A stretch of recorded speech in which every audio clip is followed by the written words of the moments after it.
This tonight is called Blue Zone Living, How to Live to be 100.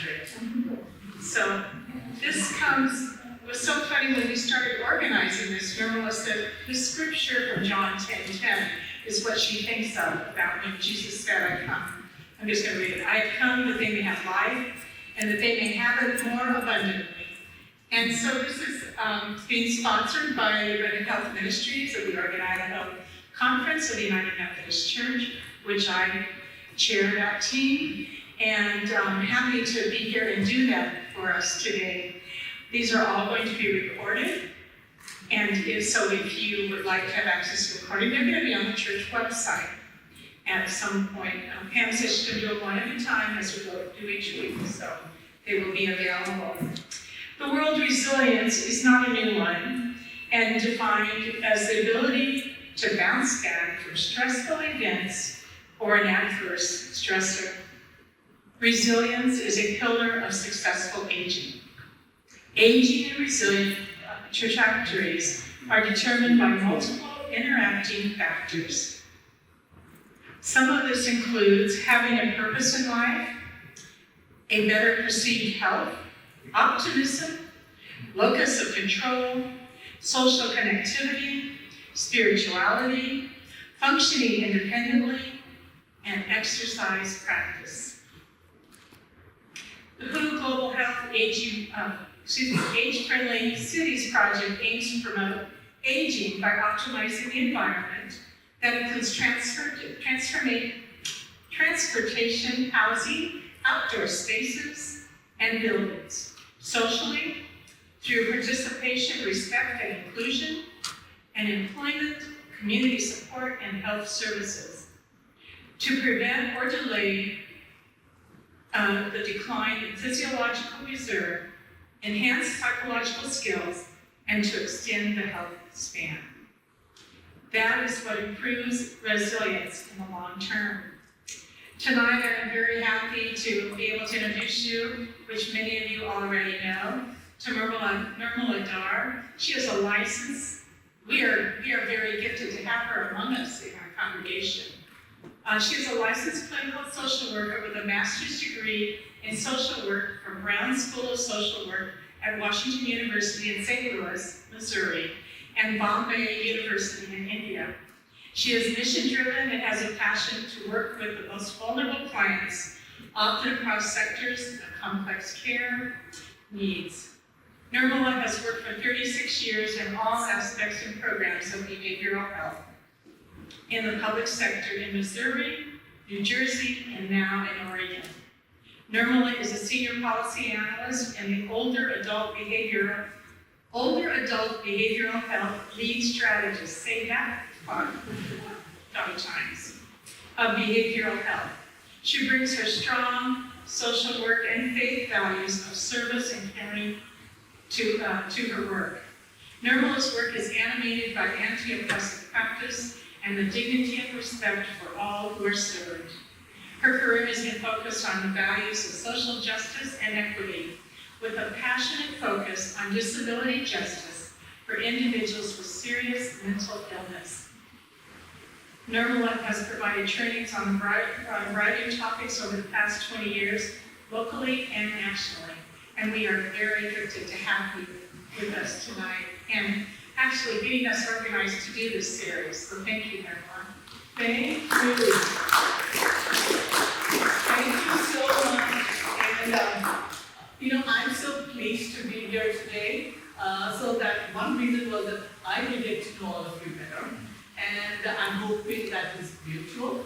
And I love this verse which is up here, and my interpretation of it is, what is a abundant life that Jesus was calling us to? I define it as abounding fullness of joy, strength of spirit, soul, and body.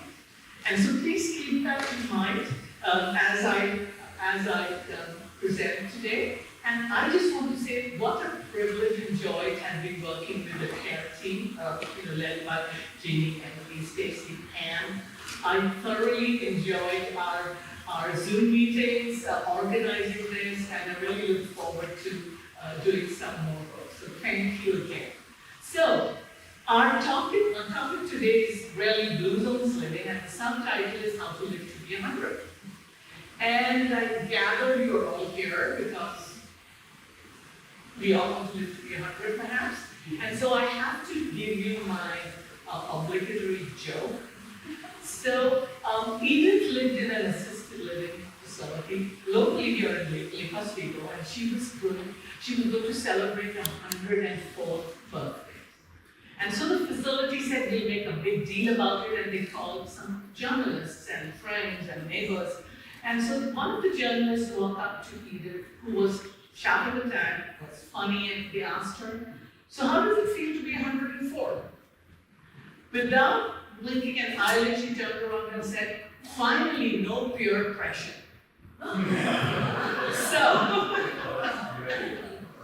So let's dig into this. Okay, we were just talking about technical snafus. Okay, so I want you all to just reflect on this for a few minutes. The main drivers of happiness are also the main drivers of health that will get you to the age of 100. So obviously he's talking about there's a connection between health and happiness. And that's what we're going to explore today. So what are the blue zones? And I'm going to really talk in depth about them. But blue zones are essentially areas of the world that benefit from a set of habits. There are actually 9 habits that we call the power of 9. And they together, so it's not one habit or 2 habits, together in an integrated way, increase longevity, but not just longevity, health and happiness. And the research has shown us that these set of behaviors, these 9 habits, and outlooks. So it's habits and outlooks benefit people in these ways. That means they have longer, healthier lives. So adopting the blue zones principles can significantly improve one's health, longevity, and well-being. I see many of you are taking notes. If you're interested in getting this entire PowerPoint presentation sent to you by email, I think there's a sign-up sheet. So you're welcome to take notes, but you can also get it sent to you by email. Okay, so just a minute. I think I skipped a slide. Okay. Sorry, it's going. It's not moving as smoothly as I wanted it to. Okay. You know, Pam and I were talking about these snafus that happened even after we did our little tech thing. Anyways, it's jumping, it's not going to the slide I want. Okay, so what are blue zones?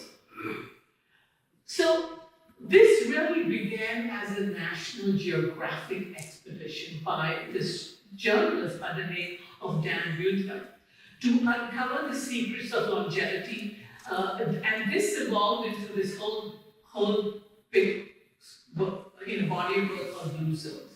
And actually work around longevity had started before this interest in a region of the world called Sardinia, which is in the Mediterranean.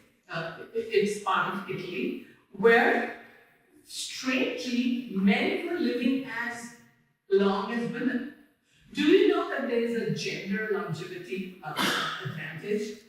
Globally and in the United States, women live longer than men. Globally.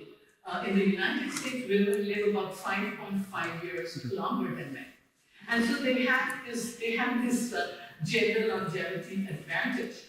However, men in Sardinia were living as long as women. And that sparked interest from many geroscientists, including Dan Buettner. And what he did was, he then recognized 5 regions of the world where people live to be 110, and they live at 10 times greater rates than in the United States. So something was happening. And these are the, I don't know, so, my apologies. These are the blue zones. I talked about Sardinia. If you get closer. Closer maybe? Okay. So Sardinia, I talked about that. It is very mountainous. It's in the highlands, and they have the highest concentration of male centenarians. Many reach age 100. Can't you see I'm in the way? Okay.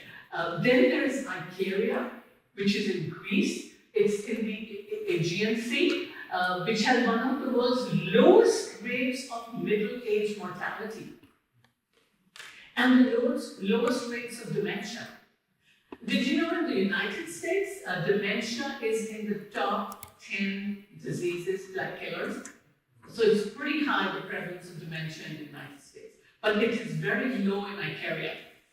In Costa Rica, in this region called the Nicoya Peninsula, it has, again, the world's lowest rate of middle-age mortality, and the second highest concentration of men who live to be 100.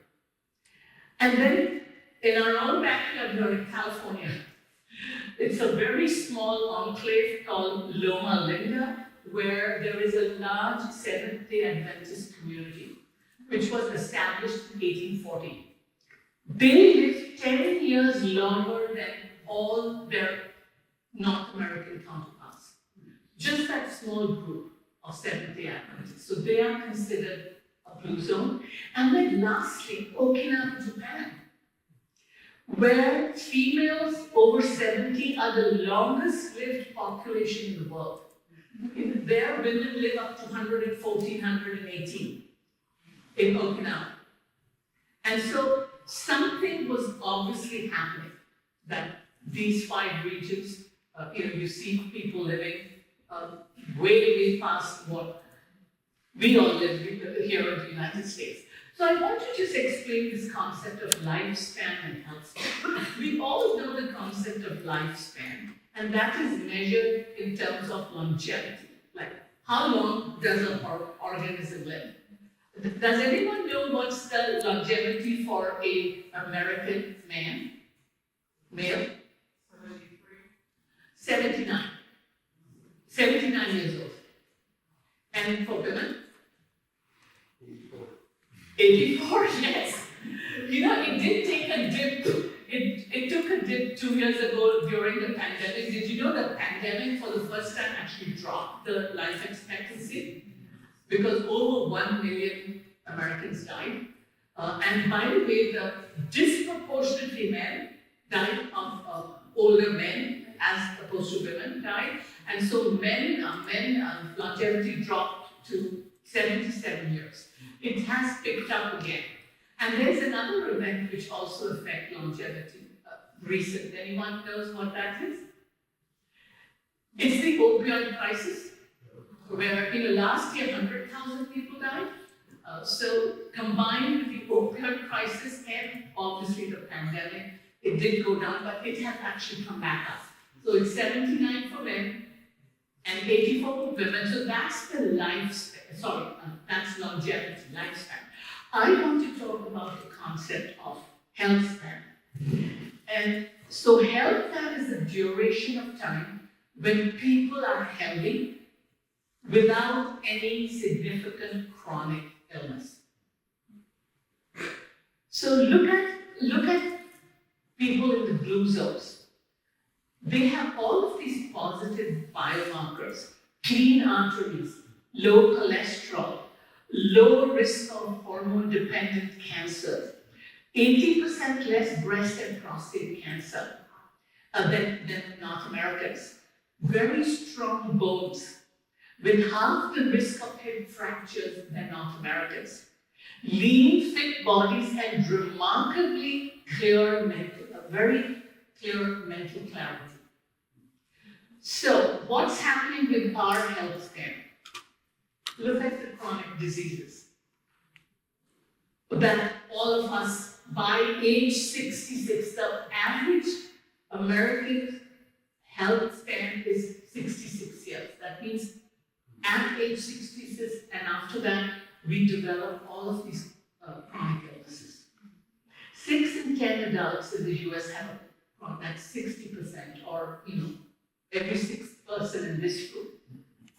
And actually, 4 in 10 have 2, and actually it goes up to 3. And you can see the leading causes of death. The absolute leading cause is heart disease. And that's why we have much higher rate of men dying, because cardiovascular disease is the #1 killer of Americans, followed by cancer, and then you can see down the line there's stroke, dementia, diabetes. For the first time, actually, suicide has gone down to number 11. Otherwise, suicide for adults was also in the top 10. But it has now moved to, so we are doing something good about suicide prevention. But so this is really what Blue Zones wants to change. We want to increase our health span. And so if you can see the Y and X axis, there's vitality and age. And if you look at the very first curve, that's where most Americans land. And we want to really go to the curve on the farthest right. That means we have the longest life when we are healthy and able to function well and have good health and well-being and enjoy life, and then keep illness and injury to the last few years of our life. We call that compression of illness. So the goal of this is to actually increase our health span. Okay, so here are the 9 habits. Okay. I'm not sure whether it's the batteries. Okay. Here are the 9 habits. People in the blue zones move naturally. They have meaning and purpose. They know why they get up every morning. They downshift or de-stress. They eat very wisely, so they have this thing called the 80% rule, and I'll talk about it. They have a very plant-heavy diet, so it's basically plant-based. They drink wine and fine. They have a very positive connection to a tribe or to a community. They always put family first. So familial connections are really important, and they all have a very strong sense of belonging, that we belong. So these are the 9 habits which were distilled. And they're not that, it's not that they pick and choose 1 or 3. These zones are practicing all of them every day, and they're natural. So the first one is moving naturally. So this is not pumping iron or running a marathon. People in these countries actually move naturally. They actually walk everywhere. Many of them are very rural communities. Some are very mountainous, like Sardinia. And so, or they are gardening. So it is, and the environment constantly nudges them to move. Because there are no cars, for the most part. And so you have to walk, like for Sardinia, they are shepherds. It's very, very common for them to walk 5 to 7 miles a day as part of their work, herding sheep. So one is moving naturally. The second one is purpose, having a purpose. And I'm going to talk quite a bit on that. So in Okinawans call this ikigai, and people in Costa Rica call it plan de vida, which means a plan for life. And it basically translates to, why do I get up in the morning? And the challenge is, can we, each of us, answer that question? Like, why do I get up in the morning? Knowing your sense of purpose and work can add up to 7 extra years to your life. And there's tons of research. If anyone is interested, you can email me and I can send you my entire list of research or peer-reviewed journal articles that I reviewed for this presentation. But absolutely, Your life purpose consists of what is the central motivating aim of your life. Emily read my little bio. That was really my work, my work bio. And so she clearly talked about, at least I wrote that, what animates my work life. Absolutely, I was very clear. Similarly, my question to you was, what animates all of our lives here? Do you know your purpose? Purpose can guide life decisions, influence behavior, shape goals, offer a sense of direction. I think, it's come on. It's come back. Okay. Then there is downshift or de-stress. Even people in blue zones have stress. So it's not that they don't have stress, but they have very well-developed habits to de-stress. Did you know that many of our major chronic diseases that I showed you, cardiovascular, cancer, are really an inflammatory response, which happens when we have high levels of stress? So look at what Okinawans do.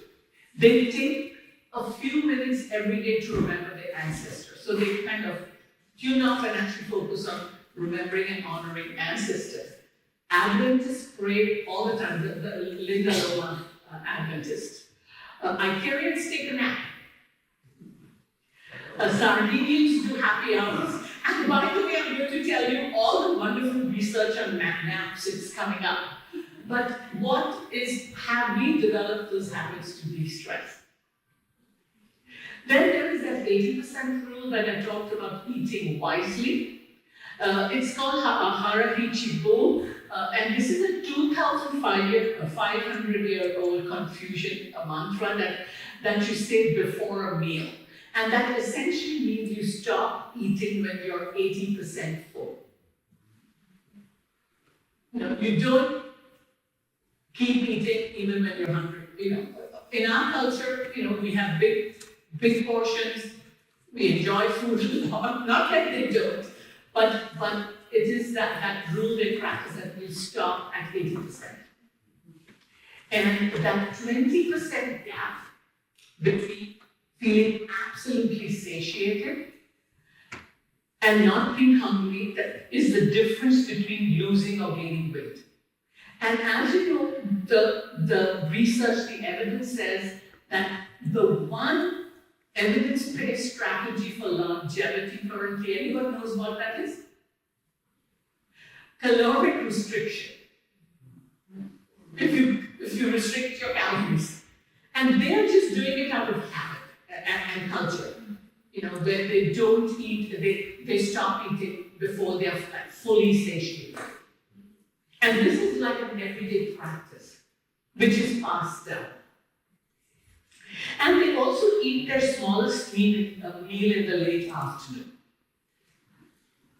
And so the next one is the plant-based diet, which includes beans of all kinds, soy, lentils, which is the cornerstone of all of the 5 zones that diet. Meat, which is mostly pork, is very rarely eaten. But even when it's eaten, it's very small amounts, and it's about 2 or 3 times a month. And the serving size is like 3 ounces. My 4 fingers. That's the serving size of meat. And so this is another important habit. And then there is wine. All of the blue zones, except for the Adventists. Adventists don't drink alcohol. But the other regions, they all drink alcohol in moderation. And actually regularly. And it actually serves 2 purposes. It has a health benefit, but they also socialize when drinking. So it's either happy hour or at meals. And so that is very much part of blue zone living. And there's a kind of wine I'm going to talk about later that they drink in Sardinia. And then there is this sense of belonging. All but 5, so Dan interviewed many centenarians. All but 5 of them belong to some faith-based community. So we already here have a leg up on that, we all belong to a faith-based community. So they belong, and actually the research shows the denomination doesn't matter, but that attending faith-based services 4 times per month will add 4 to 14 years to your life. It's that sense of belonging. And that was common in all 5 regions, that they belong to some kind of faith group. Just did I? And then there was the right tribe. The longest lived people chose or were born into social circles that supported healthy behavior. In Japan, for example, when babies are born in Okinawa, they are included in a group called Moai, where they are connected to 4 other babies born at the same time, and that becomes actually a lifelong social circle. And I'm going to talk about the Framingham study show that when you belong to a social group, sometimes good lifestyle and behaviors are contagious. And so that also promotes good health. So one is finding your tribe. So the right tribe is really important. So what are the lessons? What have we learned? So I talked about Sardinia, which are essentially shepherds. So they are naturally walking every day 5 to 7 miles. This natural movement provides all the positive cardiovascular benefits you might expect. And also it affects our muscles and bones. So they have very strong bones. And another very interesting thing of Sardinian men, remember I said that's how it actually began because they were living very long, that all of them, many of them were widowed like maybe at 70, but in their 90s when they met, everyone had remarried, the men. So all of the men many of them had remarried, and so all the research shows that marriages are actually protective. Protective for good health and for longevity. So Sardinian men walk. I told you about the Okinawa, they create the social circles at birth. The Adventist community, which is in Lindaloma, they actually almost have a vegan diet and they kind of take it from the Bible. And they also recognize Sabbath and downshift for 24 hours every day. How many of you know Seventh-day Adventists? I know several. They absolutely observe the Sabbath. I've had people miss important events, major examinations or because it fell on a Saturday. Because they said, no, we observe the Sabbath. They would have to do it next year. They said we will observe the Sabbath. So yes, so they downshift with observing the Sabbath every 24 hours. Once a week. Faith and family play a very big role in Costa Rica, where elders live integrated lives with their families. So they are living in large intergenerational homes, which is, by the way, the norm in most of the world, the global south. Those things are changing as countries are becoming more kind of quote-unquote urban and westernized, that we are moving more towards nuclear families. But all along, they lived in intergenerational homes, and that happens in Costa Rica. And I told you about Icarians take a nap in the afternoon. Do you know what's the advantage of taking a nap? You give a rest to your heart, your blood pressure drops, and actually, apparently your cortisol levels drop too.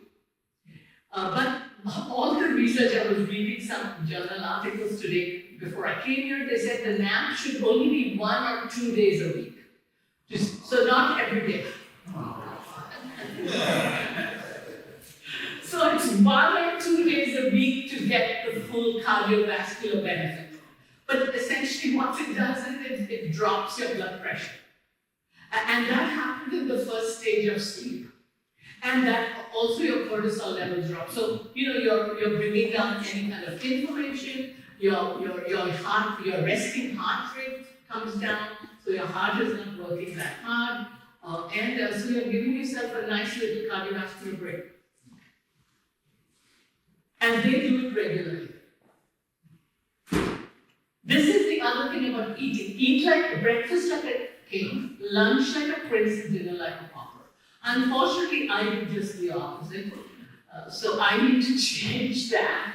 But what they do in these regions is really their biggest meal is breakfast. And their smallest meal is at dinner. And so that's something else that they're recommending, that eat your smallest meal at night. So don't take like caloric heavy food at night because you're not going to be active. You're just going to lay down and sleep or watch TV or something. So here is the diet of the Seventh-day Adventists. As you can see, the biggest portion is vegetables, followed by fruits, and then legumes, and then all the rest are, dairy, and you can see the rest are like minuscule. But so the biggest part of the diet is vegetables and fruits. And this is, our neighbors to the south, in California. And then I've already talked about purpose. In most blue zone cultures, the concept of purpose or why I get up in the morning is an integral part of their lives. And most people can articulate why they get up in the morning. What brings me joy or that abundant life? How do I live that abundant life? And here is just something for you all to think about. Do an inventory about what you think your ideals, principles, standards, morals, ethics, what animates you. And then, to try, I always tell people, have you developed your own mission statement for your life? Whether it's in the context of your faith or your work or anything else. Because that really is your purpose. I don't know how many of you have read Viktor Frankl's Man's Search for Meaning. He was he was in Auschwitz, and I have a quote from him which I use all the time. Those who have a why to live for can bear almost anything. And he survived Auschwitz. I would highly encourage, if you haven't read the book, Man's Search for Meaning. So older Okinawans can easily articulate what they get up for in the morning. And so the challenge for all of us today is, how do you discover your own purpose, your own ikigai? And so here is what they do in Japan. One thing that these healthy, active seniors have in common is that each has a purpose for something worth living for. And when asked what their ikigai is, they give explicit answers such as friends, gardening, art, family, and they know exactly what that source of zest for life is. Another distinguishing feature of the culture in this community, elders have very strong social links. Remember I said they create that group at birth with their peers and frequently get together to enjoy music, birthday parties, and more. And these are all centenarians. And so this is a book by an author by the name of Hector Garcia. This is like you ask yourself these 4 questions to kind of come up with your life purpose.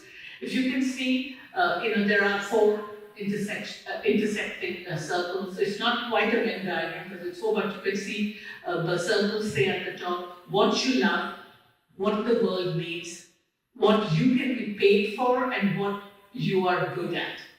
And in the middle you can see there's passion, mission, vocation, and profession. So if you can get this book, by the way, the library, Lagos People Library has the book. It's by Victor Garcia. To explore this further, I highly encourage you to work this for yourself. fasting. Did you know that, I remember I said most of blue zones were religious? So they all fasted, they did religious fasting. There's a large body of research that connects fasting to improve blood sugar, reduce inflammation, weight loss, and improve brain function. Now, everyone knows about intermittent fasting. It's become kind of trendy now, to fast for 2 days, like really cut your calories. But this is naturally, they're fasting naturally in the course of their spiritual practice. Throughout history, by the way, Sardinians and, Icarians are Greek Orthodox, very religious, and they fast for 150 days of the calendar in the Greek Orthodox Church.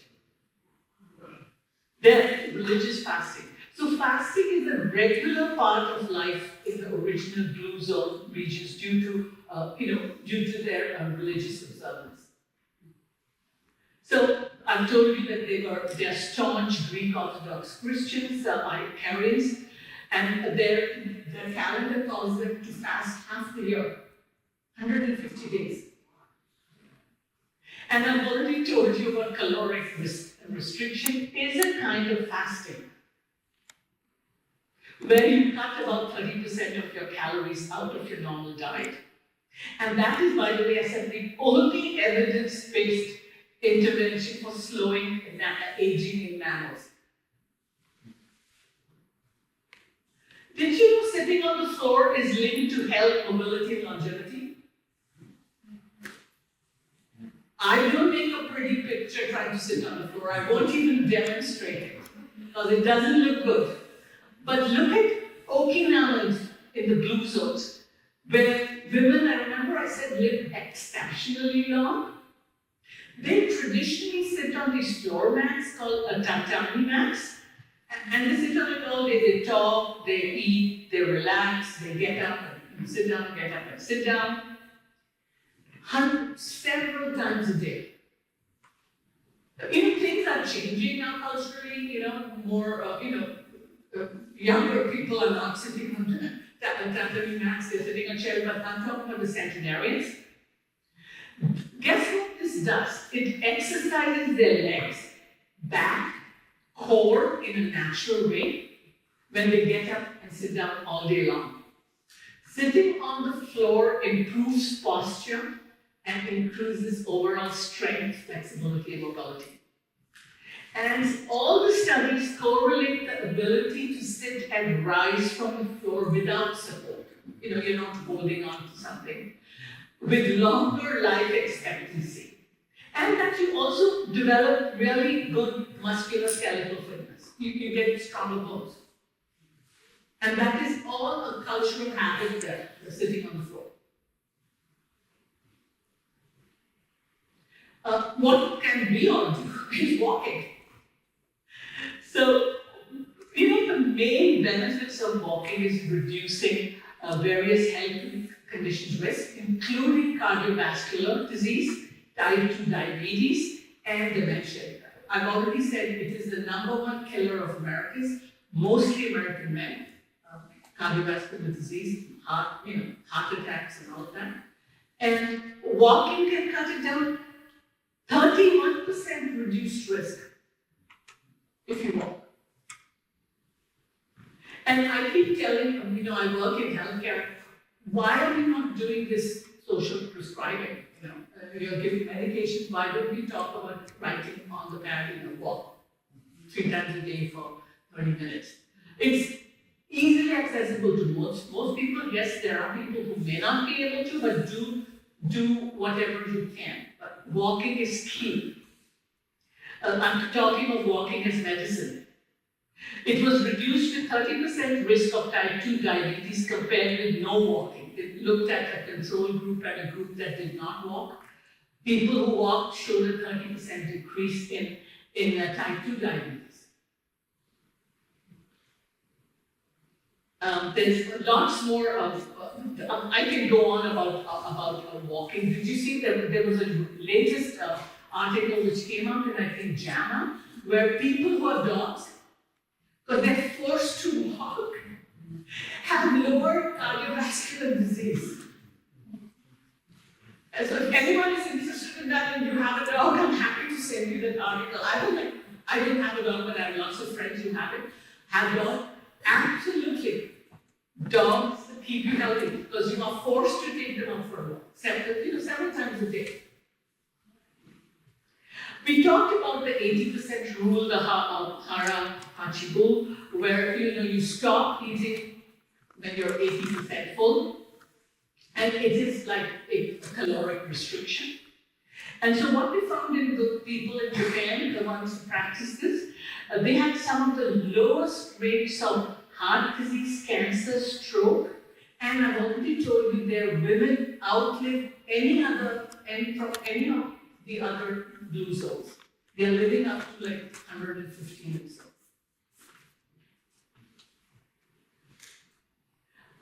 There are also other things in the blue zone diets that I do. We talked about those the Moai, that they create those groups at birth, and they actually stay together as friends for life.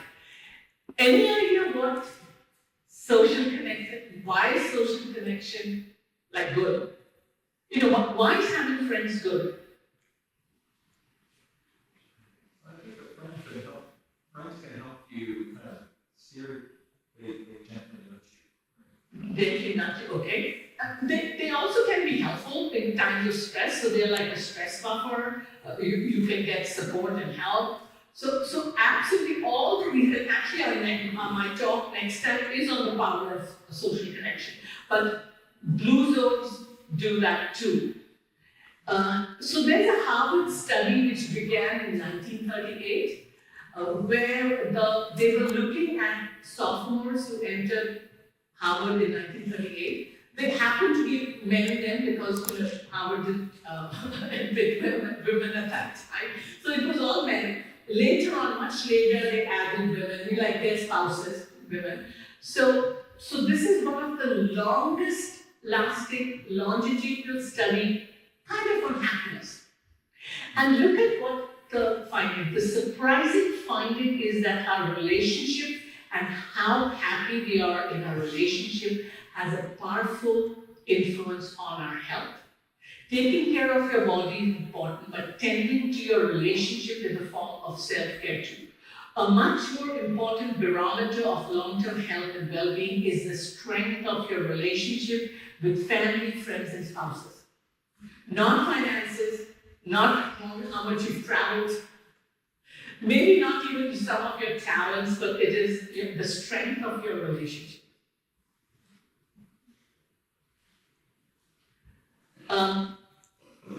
So what was interesting with the blue zones? Social connection was 3 of the 9 habits. Remember that sense of belonging, participation in a faith-based community, and putting loved ones first, which is family. That's 1/3 of those 9 habits were actually around social connection. Loma Linda, I talked about them already. Like many faith communities, the Seventh-day Adventist Church encourages and provides opportunities to its members to volunteer, to stay connected. People stay active, find a sense of purpose, and stave off depression by focusing on helping others. And then I told you they have the Sabbath, which is their de-stressing, which is a very form of social connection, which is volunteering. We've talked about the various ways these communities shed stress. Stress is the leading cause of chronic inflammation, which is the cause of cardiovascular disease, cancer. It has been linked to all the major top 10 killers in the United States. So time and time again, centenarians managed their stress. And they have very low prevalence of cancer and cardiovascular disease. And so I'm not going to go all over this, but we've talked about some of the many ways that they down stress, taking a nap, eating with family, growing a garden, feeling beholden to a community, like part of a community, having a religion and a faith community, moving regularly with friends like movement. All of these also contributed to downshifting or stress reduction. And I told you about Okinawa, they get 15 minutes of sunlight, they pray regularly to their ancestors, which is a way of de-stressing. They lean on support to that group of 5 individuals that they're connected to at birth, Moai. And like I said, they pray and meditate every day for 10 minutes with absolutely the whole. So this is one of my favorite slides because I'm a gardener, and I know many of you are. So in Okinawa, they downshift by gardening. What does gardening require? It requires some degree of physical activity. And so it's a great way to get daily movement, and it also helps you shed stress. And garden-related activities are excellent distraction from worrying thoughts. It's like a worry control mechanism when you're concentrating on gardening. And so all the research shows that gardeners live longer. Yeah. And here are some reasons. I talked about physical activity, vitamin D from the sun, so you have stronger bones. There's a connection to the earth, sense of control, that you're controlling the space where you're growing. Your failure tolerance, which is in a way stress resilience. If your plants don't do well, or a bug comes and destroys your pretty petunias, like mine are being attacked right now. So stress, failure tolerance, increasing a sense of belonging if you belong to a gardening club, improving mood. And did you know it increases production of dopamine and serotonin, which are neurotransmitters in our brain, which promote good mood? And here is some other interesting research about gardening. This is it. It's the dirt. Bacteria in the soil make us smarter and happier. So the bacteria is pronounced NVK. Is a bacterium in the soil that has found to trigger release of serotonin. It's a neurotransmitter that improves mood and possibly aids in good brain health. So gardeners inhale this bacteria while you're digging, or it gets into your, under your nails or skins, or it enters through maybe a cut. But this is one of the theories that it's this bacteria. And they also looked at asthma in children in the New England Journal of Medicine. They found that kids who lived on farms had less asthma than kids who lived in urban areas, and it was probably due to the high diversity of bacteria and fungus in the house dust in rural areas. So there's absolutely something here. Next one. Again, we talked about downshifting routines. I'm not going to go over it again. In fact, creating your own purpose statement. But making friends with someone younger or older than you is very critical. Sometimes we tend to only meet with our own peer group. That it's absolutely okay to have younger friends and older friends.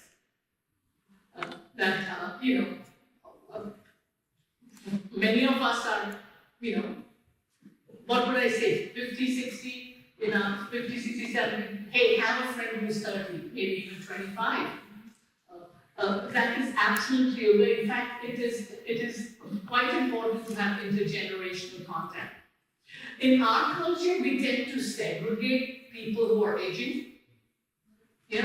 They're separate for some reason, which is extremely detrimental to the well-being, as opposed to other cultures where they are very much integrated into the community, into the family.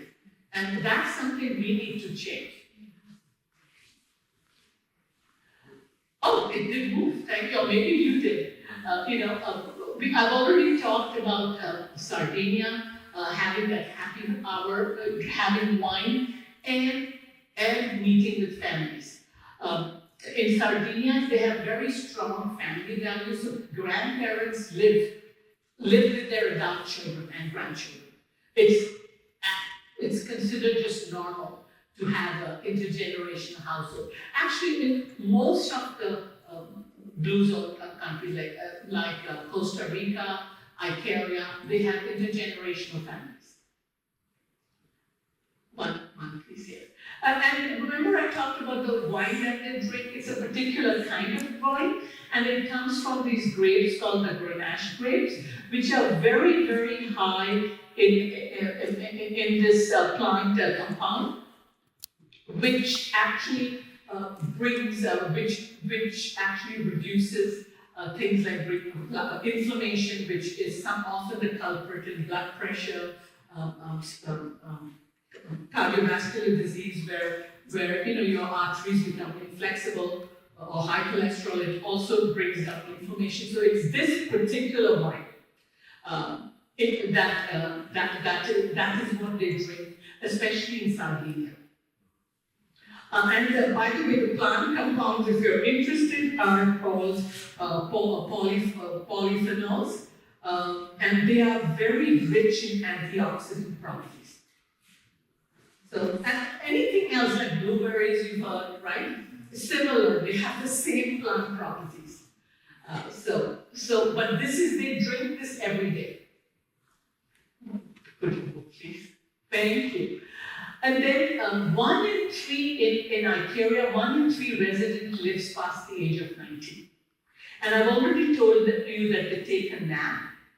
And they regularly meet with friends. They have very intentional that they meet weekly with a friends group. Very important, the social connection part of the 9 habits. The next slide, please. And again, we talked about prayer, meditation, and reflection by Adventists. So I'm just giving you some of the habits that they have cultivated in terms of downshifting or managing their stress. Similarly, they eat almost a vegan diet, and it's considered rich in antioxidants and low in inflammatory diets that cause inflammation. Next slide. Faith. Did you know faith equals longevity? Faith-based lifestyles are related or linked to less depression, strong social networks, a sense of meaning and purpose that we've been talking about, actually greater self-esteem, and longer lifespan, so longevity. The next slide. And so there's a lot of literature link between religious affiliation and longevity. Why? Religious affiliation is associated with very strong social support, like everyone knows each other, we provide social support to each other, which is one of the most robust predictors of mortality, or of living longer. So it's support. You have this very strong social support. Attendance at religious services is associated with greater social support and a larger number of closer friends. So there maybe goes the theory of virtual church. I mean, you can have virtual friends, of course, but actually coming in person to church actually promotes a larger, more friends and also greater social support that you receive.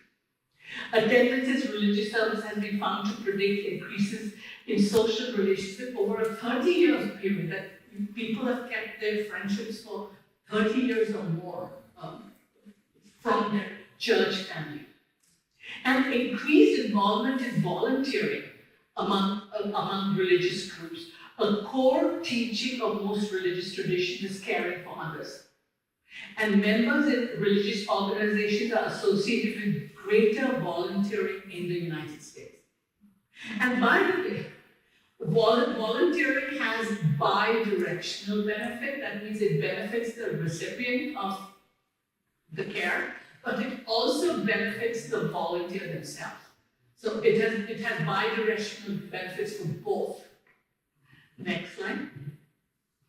And so there's a lot of emerging literature has suggested a positive relationship between religious service, self-esteem, subjective well-being, and self-reported good health by people who come regularly for religious services or belong to a religious community. Next slide. And so doing good is good for you. I love this little handout. I've kept it on my desk. I share it with a lot of my people I work with. Volunteering reduces depression, chronic pain, stress, risk of disease, social isolation, and it increases physical fitness, mental functionality, sense of purpose, social connection, and longevity. And I know we have a very strong, volunteer care industry here, so this speaks right to it. Next slide. And so, essentially, if you want to live a healthy life, an abundant life, kind of do what the Okinawans do. Because I just told you, their women outlive any other of the 5 regions in terms of longevity.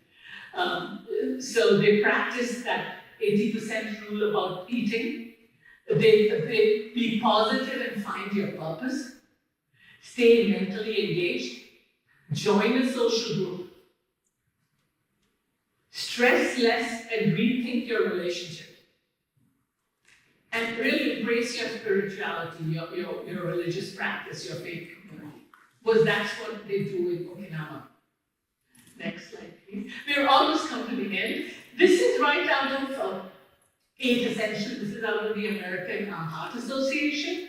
They talk about life's 8 essentials, which will help you live a longer life, which is don't smoke, eat a diet high in fruits and vegetables and legumes, be physically active, about 150 minutes a week, get 7 to 8 hours of sleep, maintain a healthy weight and BMI, keep your blood cholesterol, sugar, and I'm sorry, this is unstable suddenly, and your sugar in check. And I always tell people, do you know your ABCs?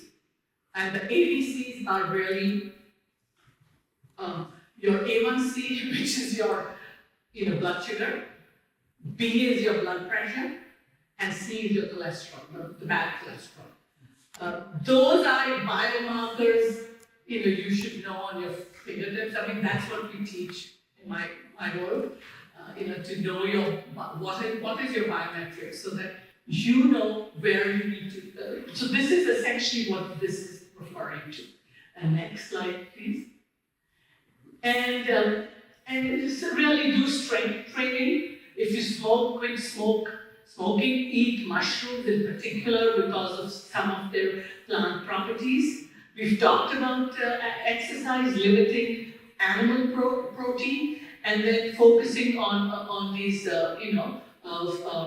phytonutrients, which are present in wine. And this is all from the American Heart Association. Next slide. And we're almost to the end. And by the way, all the new research is showing just 8 minutes of exercise a day is all you need. Really doing it in bursts. They call it interval training, where you do like bursts of really rapid exercise where you bring your heart rate up for like 2 minutes, and then you don't do anything and then do it again. So it's as effective as walking 30 minutes. So what this article says, 8 minutes a day is good for you. And do you know the one muscle in your body as we age, we should strengthen and really exercise to keep is your these. This is what keeps you mobile. And so there's an exercise called box squats. We also do it in the doctor's office. We see how fast and how often you can get up and sit in a chair. And it's timed. And so that really is, they talk about mobility as the holy grail of aging. That how important it is to keep your independence. And so having strong leg muscles is like a must. And so when we talk about, at least when I talk about exercise, I talk a lot about mobility and strengthening your legs. One more please, I'm almost there. So here are 5 things you can do to increase your health span. Remember, it's not your lifespan, but your health span. Eat whole vegetables, fruits, grains, healthy fats. Join an active group. We all have the bike church. I mean, I don't bike, but that's possibly something. Get involved with your local government. That our advocate for healthy places to live for all. When we have an age-friendly city or county, it's really friendly for all ages then. What is one thing that an age-friendly city would do? Any idea? In the context of walking. So one is, you have to have walking trails.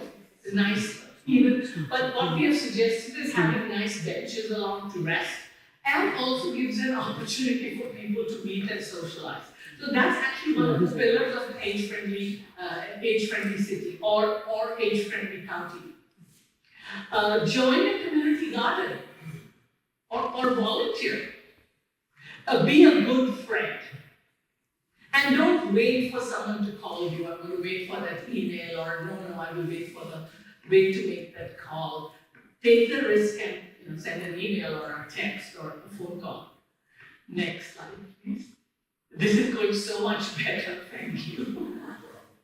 And make the healthy choice the easy choice.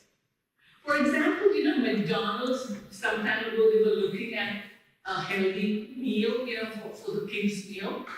And they were going to make apples the healthy choice in the meal, so that you had to ask for the fries.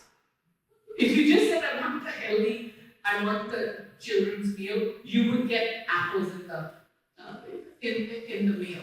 So they just, by default, they made it the healthy choice. In our homes, how about we keep fruits readily available? Maybe they're peeled and kept there, and you'll probably take it and eat it and go for something else. So really creating an environment where you make the healthy choice the easy choice. Next slide.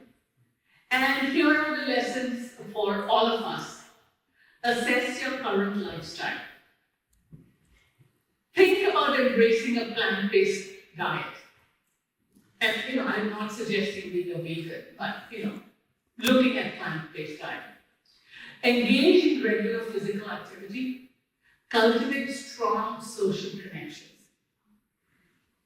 Manage stress and prioritize well-being. And most importantly, discover your purpose. Next slide. And I think it went one, there was just one back here.